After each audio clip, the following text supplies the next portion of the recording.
कल अचानक से ही मार्केट में एक पेरेंट्स से मुलाकात हो गई और उन्होंने बताया कि उनके बच्चे ने उनको सरप्राइज़ कर दिया। कल वो अपने फ्रेंड के यहाँ थे और वहाँ करंट अफेयर्स पे बात चल रही थी और हम लोग ओलंपिक्स के बारे में बात कर रहे थे। और सडनली बच्चा बोला कि आपको पता है जो उसमें 5 सर्कल बने होते हैं, वो 5 सर्कल 5 कॉन्टिनेंट्स को रिप्रेजेंट करते हैं। तो पेरेंट्स खुश हुए, प्लस उनको ये लगा कि अरे हमारा बच्चा इतना अच्छा जानता है, और प्राउड हुए। पर उनको एक और थोड़ा सा डाउट हुआ कि किस एज में बच्चे को करंट अफेयर्स की जानकारी देनी चाहिए, क्योंकि उन्होंने कभी अभी तक करंट अफेयर्स के बारे में बच्चे से बात ही नहीं की थी। तो और उनका बच्चा 2.2 का है, 2 साल 2 महीने का है। तो वो कुछ इससे सरप्राइज हुए, पर वो ये जानना भी चाहते थे कि हम इसको कैसे कंटिन्यू करें, हमें बताना चाहिए और इसके बारे में या नहीं। तो मेरा कहना एज ए पेरेंट काउंसलर और टीचर, मेरा कहना यही है कि बच्चा 1 साल से 3 साल तक की एज में जितनी नॉलेज और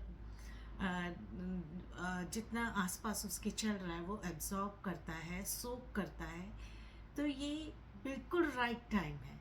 बट आपको एज अप्रोप्रिएट वर्ड्स और एज अप्रोप्रिएट नॉलेज देनी है, और साथ में इस बात का भी ध्यान रखना है कि बहुत लंबा कुछ भी नहीं बोलना, छोटी सी बात में ही उस बात को ख़त्म कर देना है।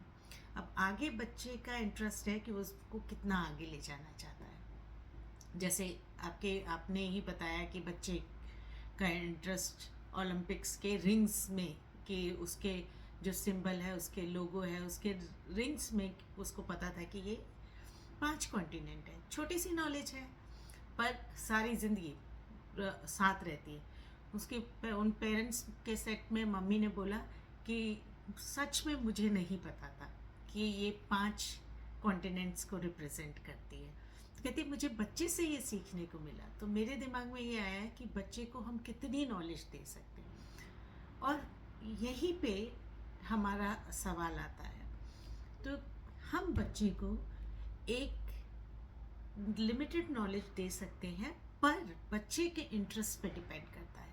कई बार बच्चा उससे बहुत ज़्यादा जानना चाहता है, जितना जानना चाहता है उतना बताइए, लिमिटेड वर्ड्स में, बहुत सोच समझ के नॉलेज को, बहुत बड़ी नॉलेज को एक छोटे से उसमें समेटना, प्लस वर्ड्स उस बच्चे को कितने समझ आएंगे उसके हिसाब से बात करनी। तो जैसे बच्चे को उसके बारे में, रिंग्स के बारे में इंटरेस्ट था, उस बच्चे को आई एम श्योर मशाल के बारे में भी इंटरेस्ट होगा कि हम मशाल लेके क्यों चलते हैं, ओलंपिक मशाल क्या होती है, कैसे होती है। तो जो चीज़ वो ऑब्जेक्ट्स के थ्रू देख सकते हैं, पहले नॉलेज उससे देना शुरू कीजिए, और बच्चा आई एम श्योर बहुत इंटरेस्ट लेगा। तो कभी भी ये मत सोचिए ये एज अप्रोप्रिएट है कि नहीं, ये एज एब्सोल्युटली अप्रोप्रिएट है। नॉलेज का भंडार खोल दीजिए बच्चे के लिए। हम भी जब क्लास में बच्चों का सर्कल टाइम लेते हैं तो मेक श्योर करते हैं कि 2 या 3 मिनट हम करंट अफेयर्स पे ज़रूर दें, और वो इंटरेस्टिंग करंट अफेयर्स की बात करते हैं या इवन पॉलिटिकल होते हैं तो भी हम बात करते हैं, पर वर्ड्स चूज़ कर लेते हैं, और उस सिनारियो को किस तरह से हमने बच्चे के आगे प्रेजेंट करना है जिससे उसका फैक्ट नहीं खोए और बच्चे को समझ आए और बच्चा बोर भी ना हो। तो कई बार हम लोग उसके बारे में आर्ट एंड क्राफ्ट भी बनाते हैं, जिससे कि बच्चा आर्ट एंड क्राफ्ट बनाता जाता है और उसकी उतनी ही नॉलेज भी बढ़ जाती है, या उसके साथ कोई गेम खेलते हैं। तो आज आपको मैं, जैसे कि हम ओलंपिक के बारे में ही बात कर रहे हैं, तो एक बहुत ही सिंपल सा, जो इसमें बहुत चीज़ें नहीं चाहिए, कुछ नहीं, आप घर में ही अपने सामान हो सकता है आपके।